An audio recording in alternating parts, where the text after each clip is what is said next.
News today और मैं हूं आपके साथ मानवी ठाकुर। शुरुआत करते हैं आज की खास खबरों से। एक दिवसीय जोधपुर प्रवास पर पहुंचे राजस्थान सरकार के खेल एवं युवा मामले के राज्य मंत्री के बिश्नोई ने सर्किट हाउस में पत्रकार वार्ता की। इस दौरान उनके साथ जिलाध्यक्ष देवेंद्र सालेचा, शहर विधायक अतुल भंसाली, देहात दक्षिण जिलाध्यक्ष जगराम बिश्नोई, संभाग मीडिया संयोजक जगदीश धानदिया, जिला महामंत्री मनीष पुरोहित, जिला उपाध्यक्ष संजय चंदेर मानी, संभाग मीडिया प्रभारी अचल सिंह मेड़तिया साथ में मौजूद रहे। इस दौरान राज्य मंत्री के बिश्नोई ने वर्तमान में राज्य सरकार द्वारा कुल 1,11,000 से अधिक सरकारी नियुक्तियों के लिए जारी की गई विज्ञप्ति के बारे में जानकारी दी। राज्य मंत्री बिश्नोई ने वार्ता के दौरान कहा कि राजस्थान की सरकार देश की पहली ऐसी सरकार है जिसने शिक्षित अशिक्षित नौजवान युवाओं को काम देने के लिए एक अभियान छेड़ा है। प्रधानमंत्री नरेंद्र मोदी के नेतृत्व एवं मार्गदर्शन में युवाओं के सपनों को साकार करने का काम राजस्थान की भजन लाल सरकार कर रही है। राज्य मंत्री के बिश्नोई ने कहा, पिछली कांग्रेस सरकार ने युवाओं के भविष्य से खिलवाड़ किया और हर परीक्षा में पेपर लीक किए गए, हजारों युवाओं के करियर बर्बाद किए हैं। हमारी सरकार ने पहला सबसे बड़ा काम ये किया कि पेपर लीक पर रोक लगा दी गई और पिछली सरकार में फर्जीवाड़े से नौकरी करने वालों को चुन चुन कर पकड़ा। राज्य मंत्री के बिश्नोई ने कहा, हर दिन ऐसे फर्जी लोगों को एसओजी पकड़ रही है। छोटी मछलियां भी पकड़ी जा रही है और बड़े मगरमच्छ भी गिरफ्त में आ रहे हैं। राजस्थान की पहली गहलोत सरकार में 17 भर्ती परीक्षाओं के पेपर लीक हुए थे, जिनमें से 8 परीक्षाओं को रद्द कर दिया गया था। उनमें से 50,000 से अधिक पदों की भर्तियों को गहलोत सरकार ने रद्द किया था। मजबूत कानून व्यवस्था का पहली बार राजस्थान प्रदेश में अच्छा उदाहरण भी पेश किया है।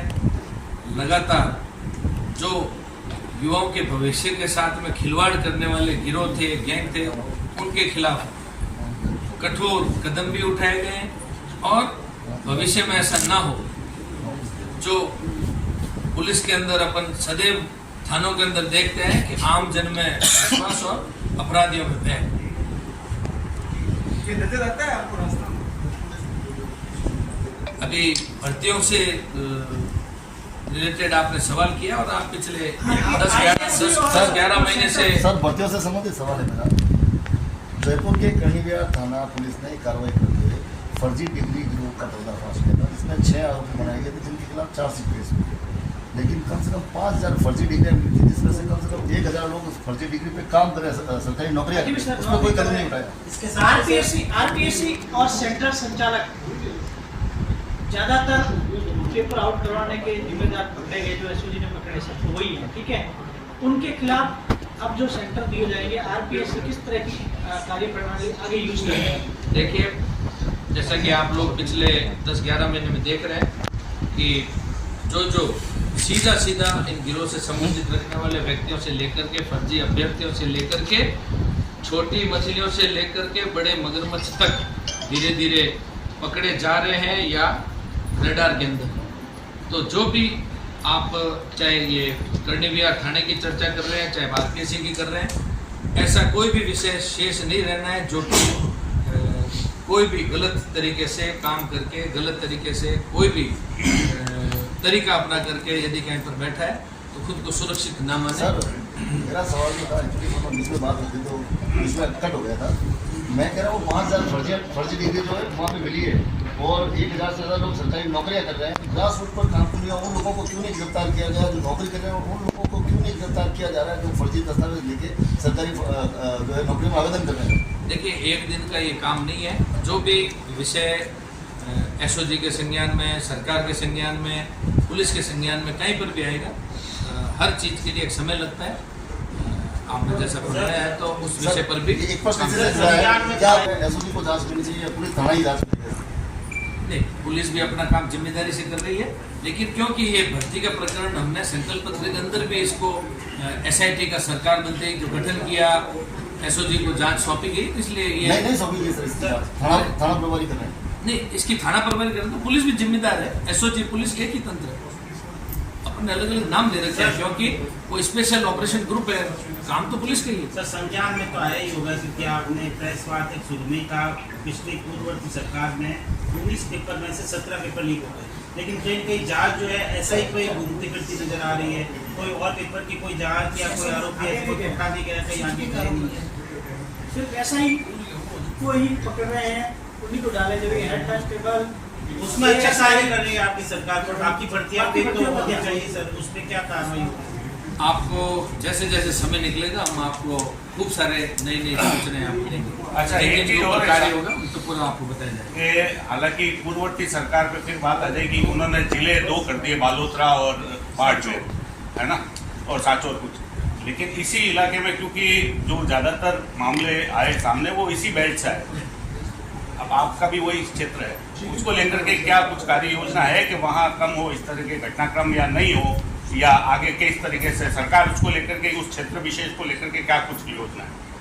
देखिए, इसमें एक क्षेत्र विशेष की अपन चर्चा ना करें, क्योंकि पूरे राजस्थान प्रदेश से अलग अलग जगह से अभी तक 150 के आसपास जो गिरफ्तारियां हुई है पूरे राजस्थान भर से हुई है, और इसमें कोई क्षेत्र या जाति उसका विषय नहीं है। अपराधी जिसने भी अपराध किया है उसके लिए कठोर कदम उठाए जा रहे हैं, पीछे भी उठाए गए और आगे भी अपराधियों को अपराध करने से पहले सोचना। वो तो क्वांटिटी के हिसाब से पूछा, सब ज्यादा आ रहे थे, हमने वैसे संख्या नहीं गिनी है, लेकिन जो भी कहीं पर भी बैठा है अभी तक जांच प्रक्रियाधीन है, अभी तक इसमें पूर्ण विराम नहीं लगा। पूर्ववर्ती सरकार के लोगों का भी नाम आएगा सर इस जांच में? पूर्ववर्ती सरकार के लोगों, जनप्रतिनिधि का भी नाम? देखिए, जांच का विषय ये अभी आज बताना काफी जल्दी होगा। खेलो राजस्थान कब शुरू करवाया ना सर? खेलो इंडिया के चलते चलते खेलो राजस्थान का भी काम जल्दी चालू करवाएंगे। आपने कहा अगस्त में आएगा, अगस्त से सितंबर, अक्टूबर, नवंबर आएगा। वैसे अलग अलग खेल के अंदर युवा लगे हुए हैं, खूब सारे खेल के अंदर युवा अपना अच्छा प्रदर्शन कर रहे हैं। राजस्थान को लेकर के शुरुआत में कहा था क्या चल रहा है, उसको लेकर के क्या कुछ है राजस्थान को लेकर, क्योंकि पीसी तो आपने ऑर्गेनाइज उसके रिसर्च एट राजस्थान, जैसा कि अभी मैंने जिक्र किया, मोदी जी ने विकसित भारत का संकल्प लिया है, वैसे ही हमारे आदरणीय मुख्यमंत्री भजनलाल जी ने विकसित राजस्थान का संकल्प लेते हुए सरकार बनते ही ये एक पहली बार ऐतिहासिक 4,90,000 करोड़ का बजट भी उन्होंने पेश किया। पहले ही वर्ष में सरकार बनते ही राइजिंग राजस्थान की दिशा में उन्होंने कदम उठाए। अलग अलग जिलों से नहीं, प्रदेश से नहीं, देश से नहीं और विदेश तक एक संयुक्त प्रयास करके पहली बार कुछ नवाचार भी किए हैं। उद्योग महकमे में 10 IAS अधिकारी को लगाया गया है। अलग अलग वरिष्ठ 18 IAS अधिकारियों को अलग अलग देश के साथ में उनका एक प्रभार उनको दिया गया है, ताकि उन देश से जो भी निवेश आएगा तो उन अधिकारियों के, चाहे वो कोई डिपार्टमेंट में उनकी पोस्टिंग हो, लेकिन वहाँ से निवेश आने पर वो जिम्मेदारी पूर्वक एक सिंगल विंडो की तरह उन निवेशकों का साथ देकर के जमीन पर कैसे उद्योग को उतारा जाए उस दिशा में काम किया जा रहा है। और अब तक लगभग 12 लाख प्लस करोड़ के कुछ MOU साइन हो चुके हैं।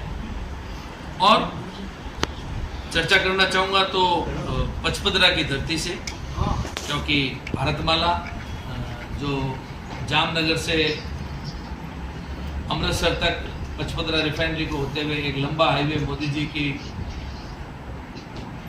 लंबे विजन के साथ में राजस्थान प्रदेश को मिला, और दूसरा दिल्ली मुंबई फ्रेट कॉरिडोर में भी अपने को 2 जो हाईवे मिले हैं, इनके बीच में और इनके आसपास खूब सारे नए नए उद्योग, जैसे इधर रिफाइनरी का काम भी मार्च 25 तक लगभग संपूर्ण होने का है, उससे जुड़े हुए सब्सिडरी खूब सारे व्यवसाय यहाँ पर आने का है।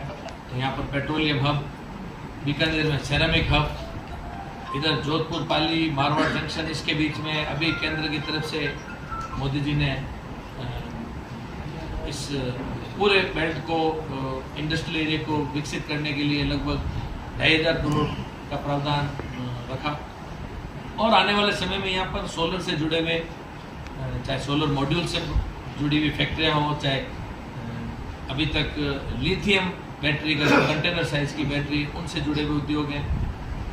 और जैसे कि आप और हम सब जानते हैं कि राजस्थान प्रदेश मिनरल रिच, धरती धन, जो मिनरल, स्टोन, इन सब से जुड़े हुए व्यवसायों के लिए आज राजस्थान अग्रणी जिलों में से, अग्रणी स्टेट में से है। और आने वाले समय में जैसे जैसे समय निकल रहा है, चित्तौड़गढ़ के अंदर एक ग्लास फैक्ट्री को अपन ने इलेक्ट्रिसिटी गैस इलेक्ट्रिक वहाँ पर देने का काम चालू किया है। जैसे ही वो थोड़ा सस्ता बिजली का जब इंडस्ट्रीज़ के लिए मदद मिलेगी तो खूब सारे नए उद्योग भी यहाँ पर, चाहे टाइल से जुड़े हुए उद्योग है उनका आने का होगा।